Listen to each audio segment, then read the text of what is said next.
Ustaz, saya anak yang lama dalam menghafal, namun ingin sekali belajar. Pada saat saya dengar beasiswa, Ustaz, itu saya insecure. Insecure, bahasa apa insecure? Karena itu untuk hafidh. Sedangkan saya seorang pendosa yang ingin sekali belajar. Apakah saya bisa mendapatkan beasiswa itu? Bisa. Kan Anda sudah jawab, tinggal belajar. Begini. Pertama, Quran surah kedua Al-Baqarah ayat 31. Wa 'allama Adama al-asma'a kullaha.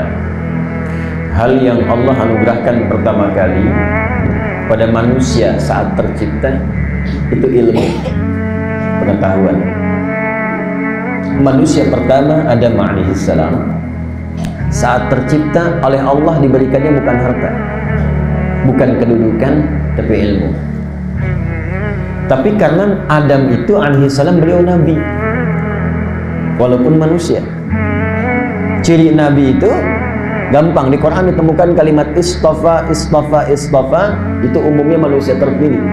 Quran surah ke-3 Ali Imran ayat 33. Innallaha astafa Adam wa Nuha wa ala Ibrahim wa ala Imran 'alal alamin. Punya keutamaan. Imma nanti nabi atau imma rasul atau orang-orang soleh yang terpilih. Adam nabi, Adam manusia. Kita bukan nabi, kita manusia. Maka apa bedanya? Semua nabi ilmunya langsung diajarkan oleh Allah. Semua nabi. Karena punya tugas. Ya, tugasnya mengajar untuk orang terdekat, apalagi jadi rasul. Kalau rasul mengajar umat, pasti diajarkan Allah. Nabi Muhammad SAW nggak pernah belajar, nggak punya guru, nggak pernah sekolah. Yang mengajar siapa? Allah. Kata Nabi, "Addabani Rabbi fa ahsana ta'dibi. Iqra bismi rabbikal ladzi khalaq." Bismi rabbik, Allah yang ngajar. Ya. Nah, kita bukan nabi. Kita bukan rasul. Makanya yang ditanamkan pada diri kita itu potensinya. Jadi kita mesti yakin Allah langsung yang sampaikan. Setiap manusia itu punya potensi pintar. Nggak ada manusia bodoh. Manusia bodoh itu cuma di lagu. Ya. Tidak ada manusia bodoh, semuanya punya potensi pintar. Jadi manusia itu makhluk unik. Semua potensi kepintaran itu ada dalam diri kita. Di University of California dulu punya riset penelitian, itu kapasitas memori manusia paling sedikit, paling minimal itu 100 juta gigabytes. 100 juta gigabytes. 1 giga saja itu sudah bisa menampung informasi seluas halaman masjid ini. Dengan masjidnya 1 giga. Nah, ini di kepala kita itu ada 100 juta giga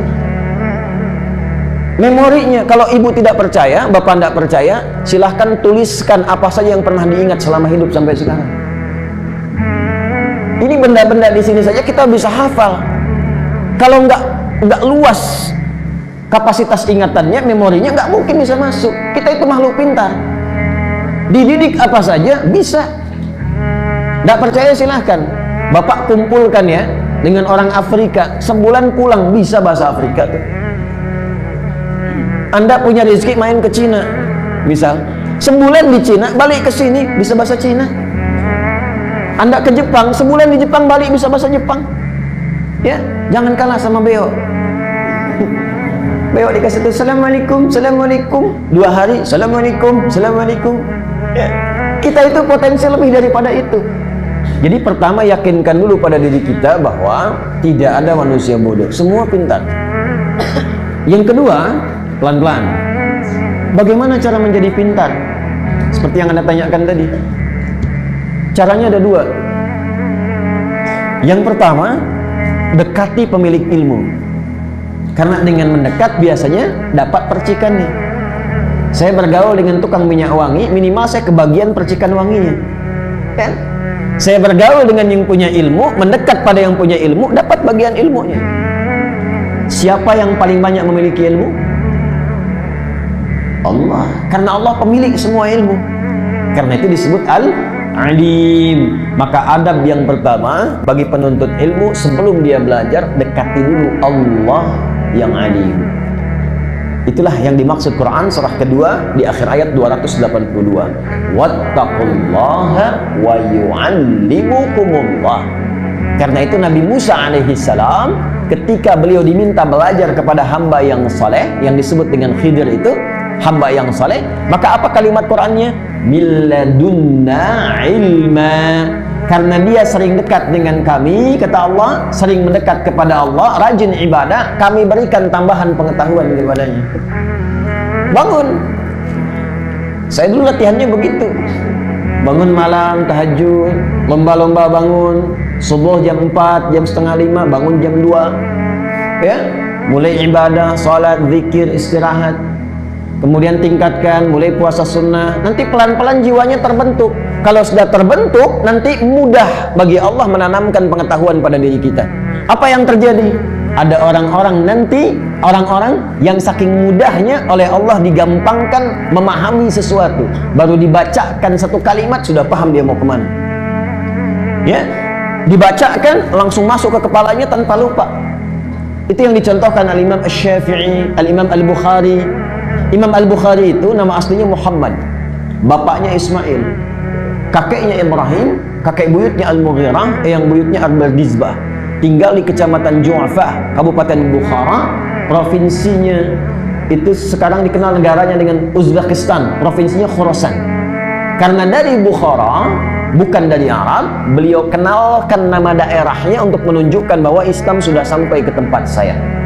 Rumusnya tambah al di depan nama daerah, ujungnya tutup dengan i. Saya dari Bukhara, maka dikenalkan ana al-Bukhari. Syekh Nawawi dari Banten, ana Nawawi al-Bantani.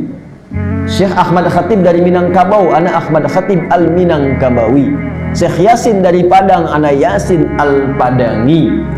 Imam Al-Bukhari, usia beliau ya lahir 2 tahun, berkembang 2 tahun, ayahnya meninggal. 4 tahun matanya buta permanen, nggak bisa lihat. Apa yang dilakukan ibunya? Kompak dengan wasiat ayahnya, dekati Allah. Nih ibu ada perannya, Bu. Makanya nanti dari sini ada bab bagi penuntut ilmu untuk minta doa pada ibu, pada ayah kalau masih hidup. Sebelum memulai belajar, minta doanya, minta barakahnya. Ya, maka ibunya tuh rajin mendekat kepada Allah, punya mihrab, sajadah khusus untuk memohon. Apa hasilnya? Maka diganti oleh Allah penglihatan yang tak mampu melihat dengan mata itu dengan mata hati yang sangat tajam. Dibacakan sekali langsung hafal. Ya, langsung hafal. Maka usia 4 tahun beliau dibawa ya oleh ibunya untuk belajar, namanya di tempat kutab. Kutab itu tempat belajar dasar dulu. Diiringi asisten, datang ke tempat hafalan Quran. Begitu belajar, syekhnya membacakan surat Qaf yang dibacakan. Beliau terkecil, paling kecil waktu itu, yang lain sudah ada yang dewasa. Begitu selesai dibacakan, syekhnya menguji, cuma tanya, man hafidha, siapa yang sudah hafal? Al-Bukhari kecil tanpa melihat itu mengangkat tangannya mengatakan, hafidhtu syekh min dhahri qalbi. Syekh, saya sudah hafal di dalam kepala saya. Jadi hafalan itu ada 2, ada hafal dalam kepala, ada hafal di luar kepala. Nah, hafal di luar kepala itu belum hafal, belum masuk. Masukkan dulu baru hafal. Maka syekhnya penasaran, diminta ke depan, diantar, dituntun, dibacakan Iqra ya bunai. Begitu dibaca, bukan cuman hafal, tapi makhrajnya, sifat hurufnya sempurna. Maka kata syekhnya, minal an tadrusul hadis. Mulai sekarang ananda belajar hadis. Karena Quran ada jaminan kemudahan, hadis tidak ada. Tapi beliau melihat potensinya tinggi, bakatnya alami, dan anugerah Allah tinggi, maka diminta untuk fokus kepada hadis beriringan dengan Quran. Maka pulang ke rumah ketemu ibunya, diceritakan, ummi kaza kaza wa kaza. Bu, tadi saya di kutab begini, begini, begini. Uridul hadis, saya ingin belajar hadis. Kata ibundanya, nah, engkau masih terbatas. Nah ini terbatas, khawatir ibu sulit. Belajar dulu Quran, kemudian baru hadis. Kata anaknya, karena yakin dengan kalimat gurunya dan hormat pada ibunya, kata anaknya, saya belajar Quran tapi saya pun ingin belajar hadis. Maka anaknya berjalan merabak jalan ke kamarnya, dia mengulang-ulang surat Qaf. Ibunya iba melihatnya, masuk ke mihrabnya, langsung salat 2 rakaat bermohon kepada Allah, berdoa, Yal Basir, Yalladzi ala kulli syai'in qadir, a'id basirat ibni. Ya Allah, Engkau yang maha kuasa atas segala hal. Mohon ya Allah, kembalikan penglihatan anakku, untuk memudahkan dia belajar. Al-Bukharinya sedang mengulang surat Qaf sampai di ayat 21 sampai 22. Ayatnya sesuai. Laqad kunta fi ghaflatin min hadza fakashafna anka ghita'aka fabasaruka al-yawma hadid. Dulu pandanganmu tertutup, tidak bisa melihat. Mulai sekarang aku akan buka penutup itu sehingga engkau mampu melihat dengan tajam. Begitu sampai ke kalimat fabasaruka al-yawma hadid, ibunya berdoa, Yal Basir, Yalladzi ala kulli syai'in qadir, a'id basirat ibni. Tiba-tiba terbuka kembali pandangannya, bisa melihat lagi. Lompat beliau, kaget, dia kejar ibunya yang telah tertidur karena kecapean lelah, berdoa, Ummi laqad ra'ait. Ibu, saya bisa lihat lagi. Bangun kaget ibunya, kata ibunya, Rubbama ra'aita biqalbik, mungkin kau melihat dengan hatimu, la bal bi'aini, tidak dengan mata saya ini. Ibu pakai pakaian begini, di sekitar kita ada benda ini, dipeluk anaknya erat sekali. Mereka kemudian memohon ampunan kepada Allah, menangis bahagia. Sejak itu belajar hadis. Ini barokah orang tua tinggi, Pak, Bu. Saya tidak pernah saya berangkat atau belajar atau mengajar, saya minta doa pada ibu saya. Nah, jadi yang dilakukan pertama adalah dekati Allah. Dekati Allah. Kedua, minta doa pada orang tua. Yang ketiga, jauhi maksiat, karena maksiat itu menghambat ilmu. Maksiat menghambat ilmu. Ya, ada Al-Imam Syafi'i satu kali mengadu pada gurunya Imam Waqi tentang kesulitan hafalannya. Padahal sulitnya Imam Syafi'i itu mungkin beda titik, beda koma, gitu kan? Datang ke Imam Waqi, syakautu waqi'an an su'i hifdhi, fanasahani an atrukal ma'asi, faqala al-ilmu nurun wa nurullahi la yunzalu ila al-'asi. Saya mengadu kepada guruku Imam Waqi tentang buruknya hafalanku. Maka beliau mengatakan kepadaku, nah, ilmu itu adalah cahaya, sedangkan cahaya Allah tidak akan pernah diberikan pada orang yang bermaksiat. Maksudnya nggak tembus.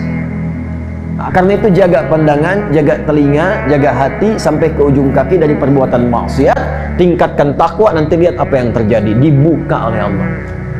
Dan semua belajarnya begitu dulu. Dari orang tua perbaiki, anaknya dekati Allah, tingkatkan takwa, jauhi maksiat, baru belajar. Terjadilah percepatan dalam pembelajaran. Lakukan belajar karena Allah, maka Allah yang memberikan kesempurnaan pengetahuan kepada kita. Itu yang dimaksud surah 96 di ayat yang pertama, Iqra bismi rabbikal ladzi khalaq. Ya. Yang terakhir, perbanyak taubat supaya dicintai Allah. Quran surah kedua Al-Baqarah ayat 222. Innallaha yuhibbut tawwabin wa yuhibbul mutatahhirin. Banyak istighfar. Istighfar itu diantaranya jadi kunci pengetahuan. Waktu yang paling enak, ini ijazahnya nih, yang paling enak di Quran. Dari Quran surah ke-51 tadi saya baca ayat 18.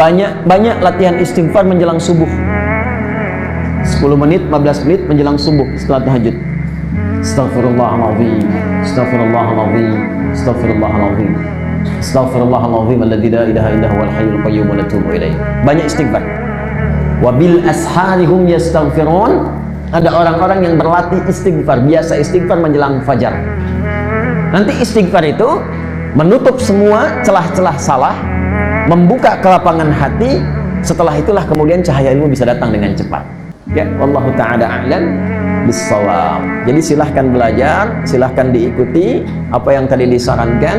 Nanti kalau sudah matang, sudah baik, dan harus optimis, ya, silahkan ikut mendaftar, dan insya Allah mudah-mudahan diberikan oleh Allah kemudahan dan kelancaran, ya. Ya. Insecure nggak ada di Quran. Silahkan ngaji, temukan kalimat insecure, nggak ada. Karena nggak ada kalimat pesimis dalam Al-Quran. Semua optimis, ya.